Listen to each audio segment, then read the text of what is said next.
tonight on First at 9 this Tuesday, the 18th of February 2025. Budget uncertainty. Opposition questions government's economic strategy for driving growth as the budget debate gets underway.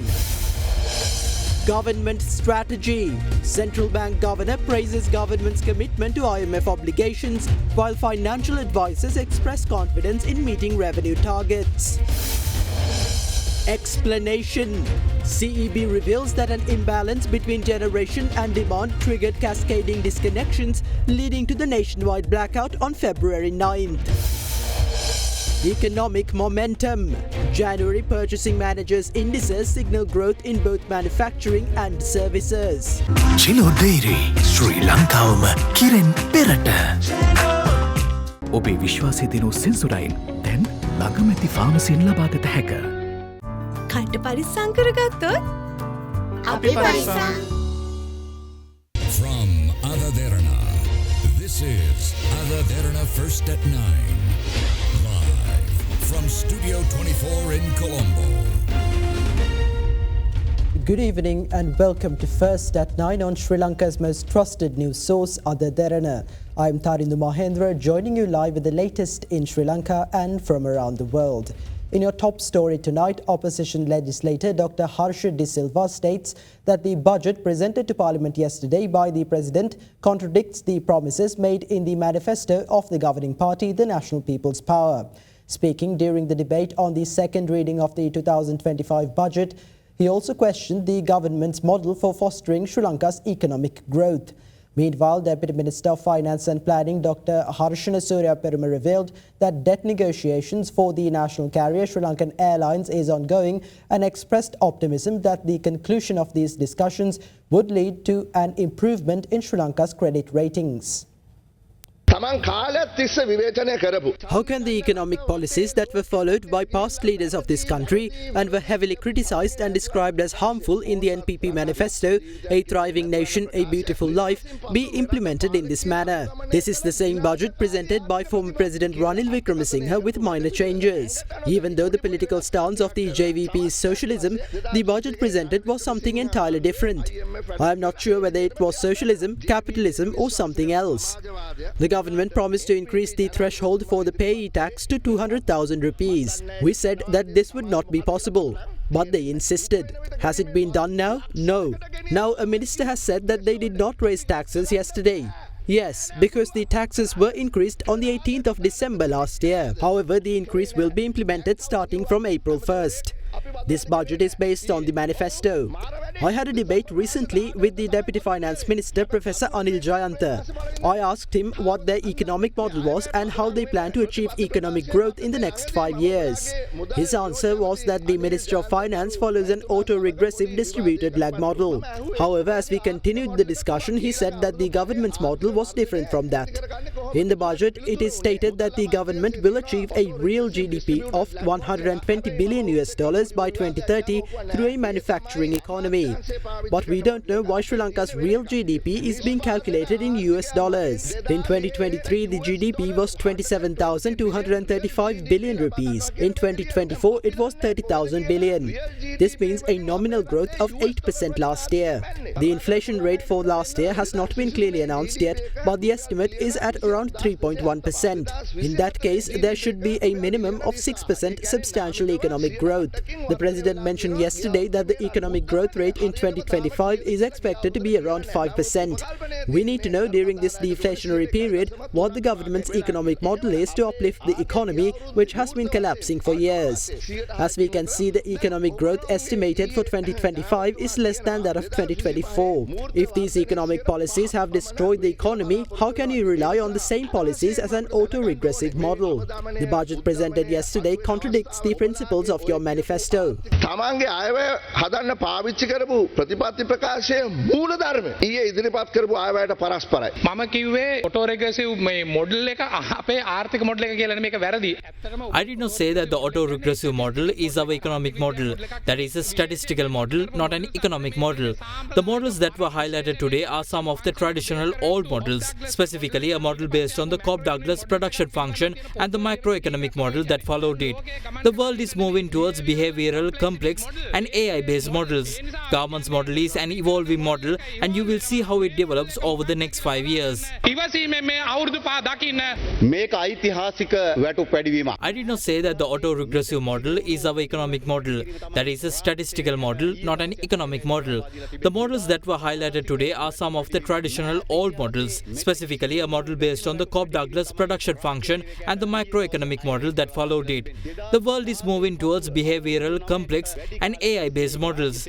Government's model is an evolving model and you will see how it develops over the next 5 years. The budget is based on the fundamental of growth facilitation, considering the importance of consistency, continuity. Businesses are able to forecast and plan for the future. These are important fundamentals and principles, allowing businesses to invest to expand the production capacity in the economy, particularly to support local value addition for our industries, to ensure we support our SME sector to reach out to their maximum potential. There are over 24 mentioning of SME sector relating to facilitation, both in terms of policy and in terms of financial assistance. The budget is prepared on the basis that no one is left behind, particularly the vulnerable segments in the society, children, disabled and other segments of the society have been identified, and adequate provision to facilitate, allowing them to connect to economic activities have been facilitated. The budget has been identified on the basis of strategies such as budget deficit reduction, the government expenditure management, particularly the reducing of wasteful expenditure of the government, revenue enhancement measures relating to customs, IRD and excise. When you consider the customs, sufficient allocations have been made to acquire new scanners to ease the congestion, to develop new yards for the customs, once again to ease the congestion. This is to ensure the production economy is facilitated and the system is able to function smoothly. Currently, the Sri Lankan airline final debt negotiation is underway with the identified parties, the measures to be handed over. Once it is finalized, we expect the rating assigned for Sri Lanka will be further improved.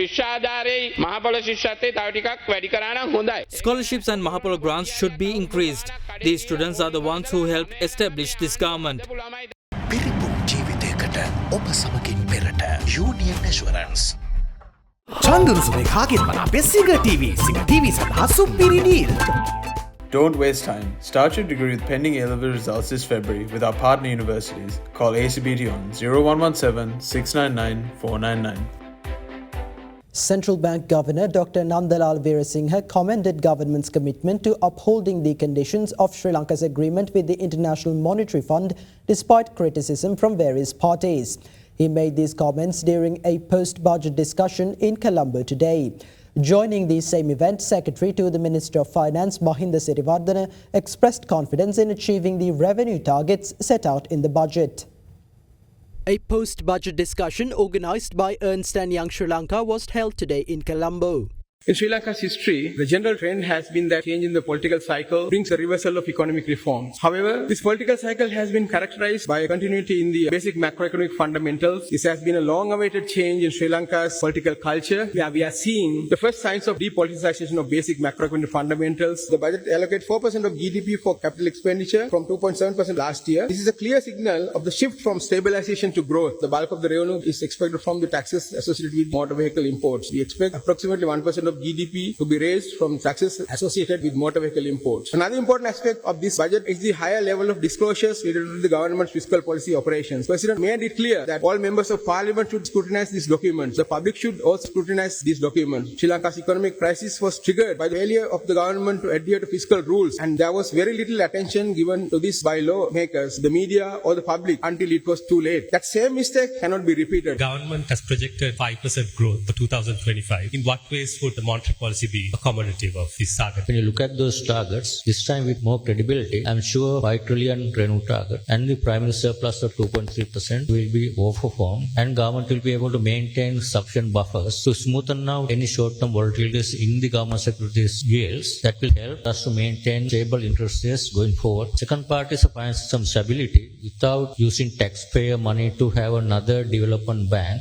concept which had already failed in Sri Lanka. Instead, now the bank is sector very well capitalized to use the existing banking system to extend credit in a more inclusive way to the SMEs. One of the issues was lacking collateral, and that is where the National Credit Guarantee Institution, strengthening that would certainly help financial inclusion and stability of the financial system. This time, it's a very balanced budget. They talk about this IMF budget, the commitment as a country given to the external stakeholders in terms of overall macro stability. And I'm happy to see changing administration has not changed, and government has been able to deliver in terms of their commitment to move within the parameters of the IMF. That's a positive sign. To me, it's not an IMF budget, it's a budget good for the country. Governor mentioned about SMEs. There is a thing in the budget talking about the Insolvency Act that is being proposed. How do you think this will affect, especially with the Parate laws coming to it? Banks are getting back their Parate rights on 1st of April with an understanding of starting acquisitions by 1st of July. That's critical to grow the credit to the private sector. SME rates are now on an average basis hovering around 12.5%. New lending to SMEs are now at 11.36, 11.5, somewhere there. On Parate to bankruptcy, as a country, we were not ready. Before you go into insolvency, you have something called a workout framework, where all the lenders come together and say, okay, let's take a joint haircut. Then we get a board position in the company. We do that for 1 year. If that fails, only you can go into insolvency. It's a transition that we have to make. Banking sector will, I'm sure they'll participate at the right time. Are there any contingency plans in case we don't meet the revenue target? The tax policy is in place right now. What is necessary is to get the yield. That needs strong drive to improve the tax administration. We are very optimistic that we would be able to get the target. Sri Lanka is a country that has revenue over 20% of GDP. Once 19-20% revenue is a very doable thing in this country. But due to various reasons, went to around 8% of GDP. Within last 2.5 years, we have been able to double it from 7 to almost 14%. That means you have to concentrate on the revenue generation. The revenue is estimated based on the baseline growth rate taken for the IMF, plus the additional taxes that are going to be generated from the motor vehicles, digital tax, as well as tax on 15% on export of services. So those are the compensating revenue mechanisms that have been built into the revenue target this year to offset some of the losses because of the PAY enhancement, 1.8 million. So the Treasury is quite confident that they can achieve the target and will cross the bridge when it comes to it. Commenting on the 2025 budget, Sri Lanka Podujana Peramuna Member of Parliament Sanjeeva Edirimana says that his party views this budget as the celebration of President Anura Dissanayake and his government embracing neoliberalism. Leader of the Pivituru Helorume, Udega Mampila, meanwhile says that it appears as if President Anura Dissanayake has presented a budget proposal presented by former President Ranil Wickremesinghe. With that, let's take a look at more views expressed by politicians from the government and opposition regarding the budget. We view this budget as the celebration of President Anura Dissanayake and company embracing neoliberalism. This is a very complicated political matter. People rose against Sirimava Bandaranayaka's government in 1971 and J.R. Jayawardana's government in the late 80s because of their economic policies. After driving 60,000 people to their deaths, today the NPP government has accepted neoliberalism. It looked as if President Anura Dissanayake was presenting a budget proposed by Ranil Wickremesinghe. We want to remind him to get assistance from the IMF as Ranil's budget doesn't suit him. Overall, it looked as if the budget was compiled by Mahinda Siriwardena under the inspection of the IMF, under the advisory of Ranil Wickremesinghe, and later presented to Parliament by President Anura Dissanayake.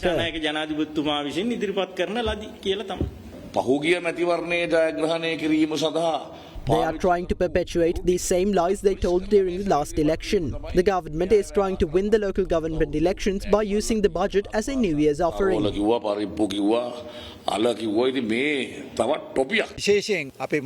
is the first ever budget to provide concessions to the people by abolishing the privileges of ministers and other politicians.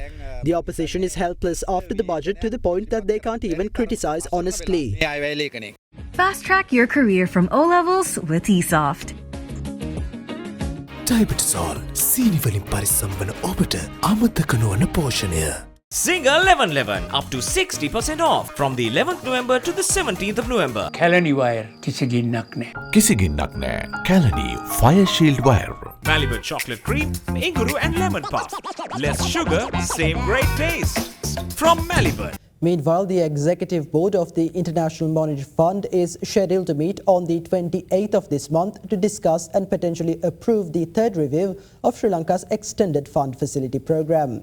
The IMF staff and Sri Lankan authorities reached a staff-level agreement on the third review of the EFF program on the 23rd of November last year. Once approved by the IMF's executive board, Sri Lanka is expected to have access to the fourth tranche of the EFF program of around $333 million. The IMF has stated that the release of the fourth tranche of Sri Lanka's EFF program is pending its executive board's approval and that the approval is contingent upon implementation by Sri Lankan authorities of prior actions, including submission of the 2025 budget that is consistent with parameters identified under the program. Accordingly, the IMF Executive Board meeting for the third review of Sri Lanka's EFF program follows President Anura Dissanayake presenting his maiden budget to Parliament yesterday.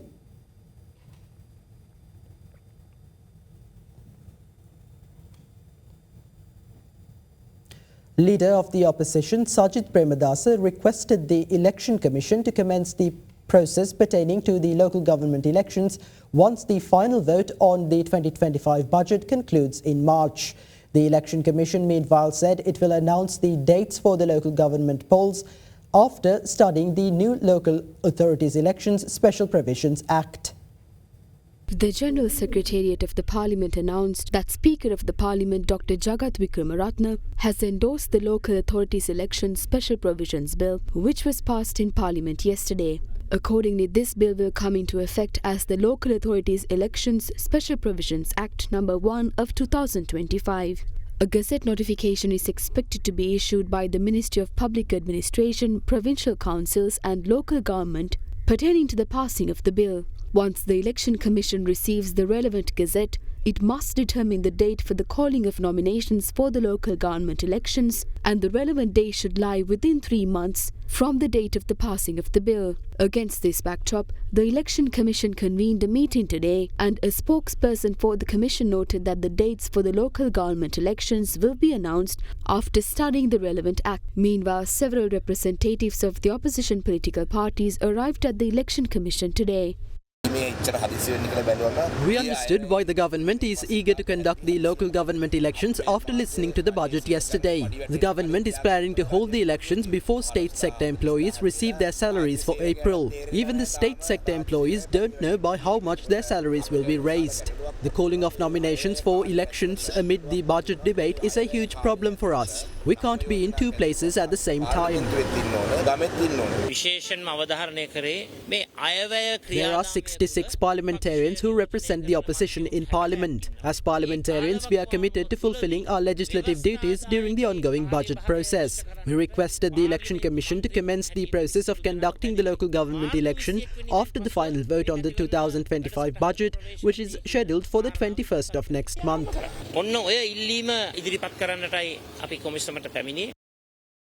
Sri Lanka Podujana Peramuna parliamentarian Namal Rajapaksa was served indictment papers today over his alleged involvement in financial irregularities amounting to 70 million rupees during the leasing of 4.3 acres of land at the Krish Transworks Square in Colombo. After Rajapaksa was served the indictments, Colombo High Court Judge Manjula Tilakaratne ordered that the MP be released on 2 surety bails of 10 million rupees each and a cash bail of 100,000 rupees. The first complaint pertaining to financial irregularities amounting to 70 million rupees during the leasing of 4.3 acres of land at the Krish Transworks Square in Fort Colombo was filed with the Inspector General of Police on the 26th of December 2015.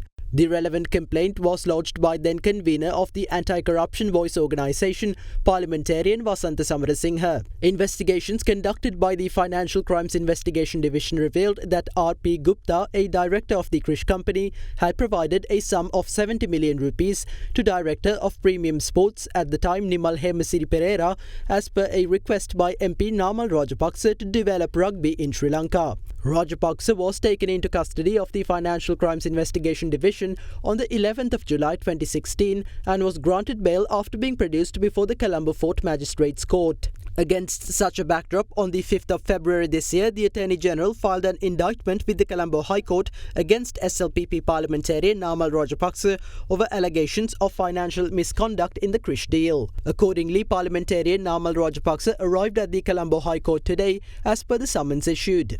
Former parliamentarians of the SLPP, Dr. Susil Premajayantha, Anura Priyadarshana Yapa and Chandima Veerakodi also arrived at the Colombo High Court.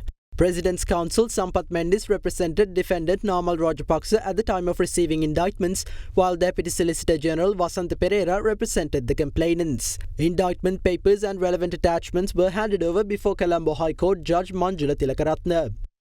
Thereafter, the judge ordered MP Namal Rajapaksa to be released on 2 surety bails of 10 million rupees each and a cash bail of 100,000 rupees. Further, the judge fixed the pre-trial conference for the 27th of March. These are cases that were opened during the government of good governance. The FCID too was established during that regime. We were summoned to court similarly back then as well. We were produced before courts, granted bail, and now we are once again preparing for hearings. We believe that our country's judicial system is independent. We will prove our innocence before the courts. We also believe the government will protect the dignity of the judicial system. However, we will not engage in politics according to the wishes of the government. The Ceylon Electricity Board says that the reason for the nationwide power failure on the 9th of February was a disturbance at the Panadura grid substation, which caused a sudden voltage drop across the network, leading to a system-wide collapse. The CEB stated that at the time of the incident, over 50% of the national electricity demand was being met by 800 megawatts of solar power generation alongside supply from the Lakvijay power plant in Norachole and various hydropower plants. The voltage drop created an imbalance between electricity generation and demand, triggering cascading disconnections and resulting in a total power failure. The CEB further clarified that the tripping of the Norachole power plant was an automatic protective response to system instability rather than an internal plant failure.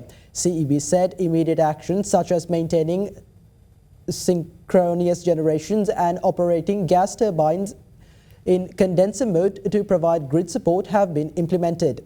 In the medium term, adjustments will be made to solar power inverters. Setting special industrial tariffs will be introduced. For long-term resilience, the CEB plans to deploy grid-forming inverters, install emergency backup generators, accelerate the Mahoya pumped hydro project, and invest in smart grid technologies to improve real-time monitoring and control.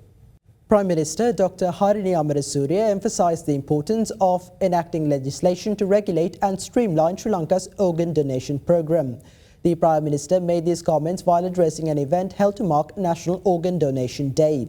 Speaking at the same event, Secretary to the Minister of Health and Mass Media, Dr. Anil Jasinghe, called for the establishment of a national registry containing details of organ donors as well as recipients in order to streamline the donation process. An event to mark National Organ Donation Day was held at the Sri Jayawardhanapura General Hospital today under the patronage of Prime Minister Dr. Harini Amarasuriya.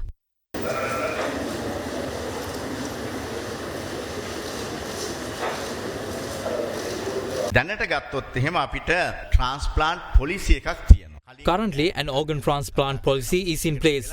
Discussions were ongoing to establish an act. However, as establishing an act is time-consuming, a policy was put in place during my tenure.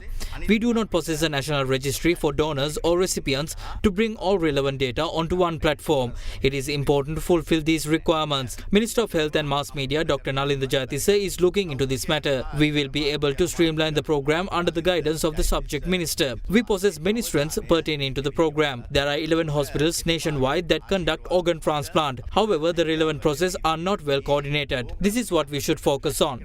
අපේ සංස්කෘතිය අපේ ආගම් තුලින් මේ දන් දීම කියන දේ බොහෝ ඉහළින් පිළිගන්නවා.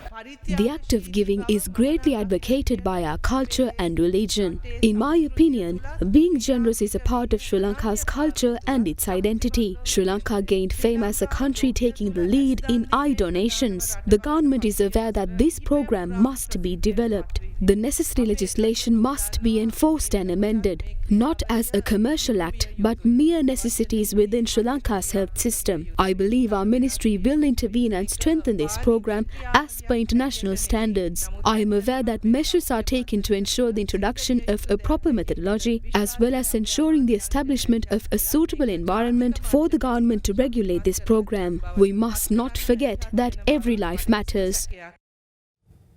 Leader of the Sarvajana Balaya Alliance, MP Dilip Jayavira, highlights that a happy nation can only be established through the concepts of nationalism and an entrepreneurial state. Speaking at the inaugural meeting of Sarvajana Balaya's Bhikkhu Front, Jayavira asserted that an environment which encompasses both physical and spiritual happiness needs to be created to establish a happy nation. The Bhikkhu Front of the Sarvajana Balaya was established in Colombo yesterday. This event was attended by the leader of the party, MP Dilip Jayavira, Chairman Roshan Ranasinghe and other party representatives. Meanwhile, the National Committee of the Sarvajana Balaya Alliance's Bhikkhu Front convened yesterday. As you may have noticed, in order to establish a happy nation, we should create an environment that encompasses both physical and spiritual happiness. Our political vision entirely depends on the concept of nationalism. Our vision of establishing an entrepreneurial state is based on this concept primarily. A happy nation can only be established through a combination of these two concepts. We respect the advice and the leadership of the clergy of this country.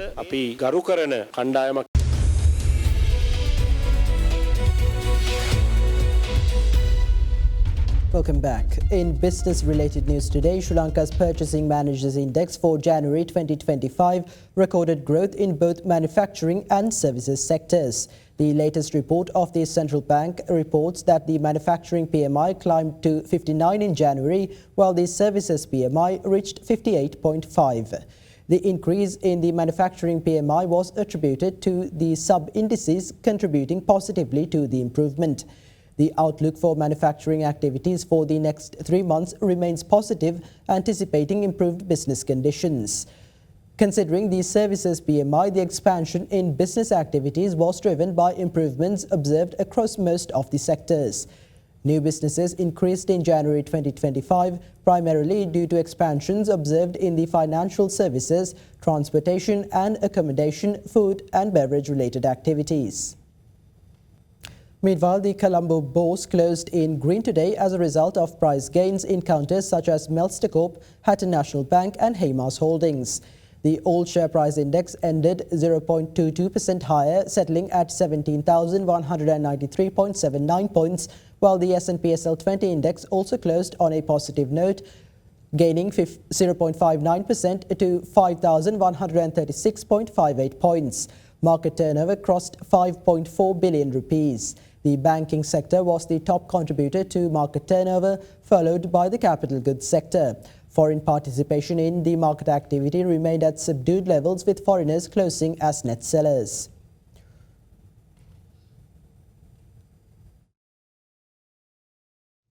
Senior analyst of Capital Alliance, Sahajit Nazar, joins us now with a few thoughts to round off our Markets in View segment for the week.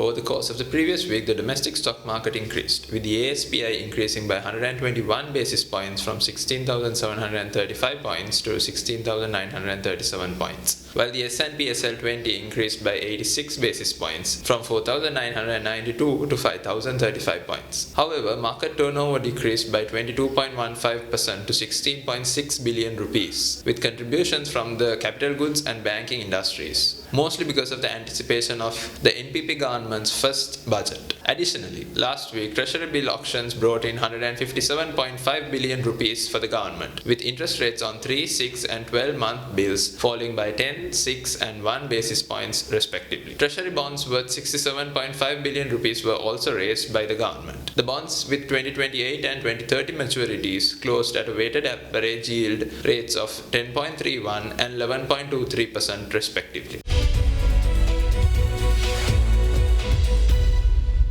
And now here's a look at the rupee exchange rates for the day.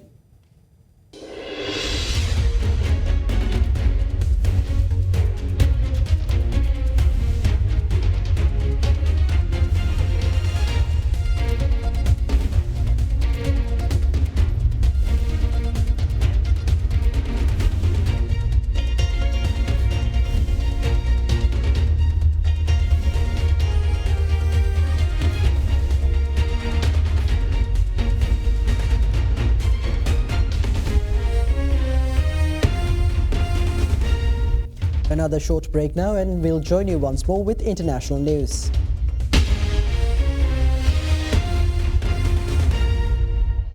And that's all for tonight on First at 9. Thank you for joining and have a good night.